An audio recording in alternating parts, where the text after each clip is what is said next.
qu'aujourd'hui, notre système de santé mentale et de psychiatrie connaît une crise profonde est un lieu commun. Il est partagé par les patients, les familles et leurs associations, voire par l'opinion publique. Et pourtant, nous ne manquons pas d'intentions politiques ni d'annonces. Pour ne pas entrer dans le détail de toutes ces politiques publiques, je résumerai en disant que les deux problèmes majeurs qui se posent aujourd'hui à notre système de santé mentale et de psychiatrie, ce sont la démographie des professionnels de santé, médecins et soignants, et le financement de la santé mentale.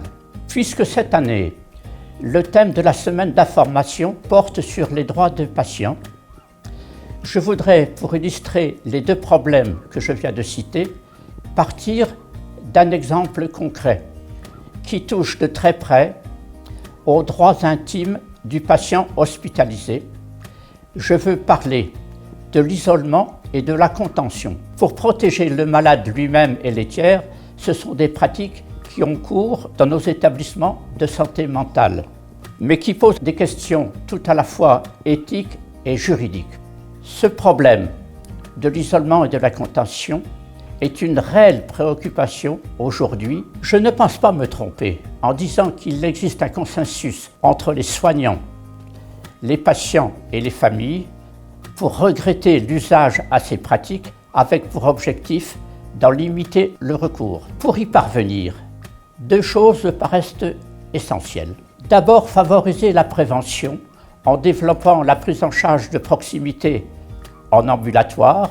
Cela passe par les CMP, bien entendu, mais aussi les autres alternatives à l'hospitalisation complète, ainsi que par une meilleure collaboration avec la médecine libérale. Favoriser la prévention, certes, mais aussi organiser la prise en charge hospitalière. Qu'il s'agisse de la phase préhospitalière, je veux parler des urgences et des admissions, mais aussi de la prise en charge intra-hospitalière en diminuant la pression anxiogène et en développant les alternatives à l'isolement et à la contention. Pour atteindre ces deux objectifs, il faut davantage de ressources. Davantage de ressources humaines qualifiées, tant pour les médecins que pour les soignants. Pour les psychiatres, comme pour les autres disciplines médicales, nous constatons l'insuffisance du système de formation, un manque d'attractivité de la discipline au niveau du 3e cycle, ainsi qu'un manque d'attractivité de l'exercice hospitalier en raison des conditions de travail et de rémunération qui sont proposées. Pour les autres professionnels, plusieurs problèmes se posent également.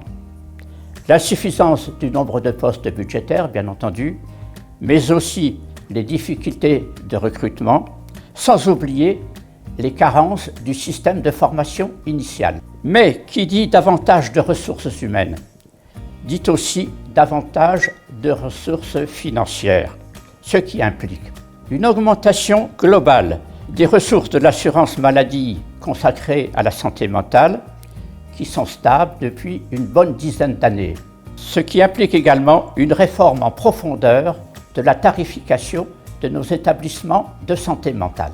De ce point de vue, nous pourrions avoir des espoirs puisque, au 1er janvier prochain, un nouveau système de tarification devrait être mis en place. Mais ce que nous en savons aujourd'hui ne nous incite pas à un grand optimisme. Nous avons donc des politiques publiques nombreuses, mais nous tardons encore trop souvent à en voir les effets directs auprès des territoires et des patients citoyens.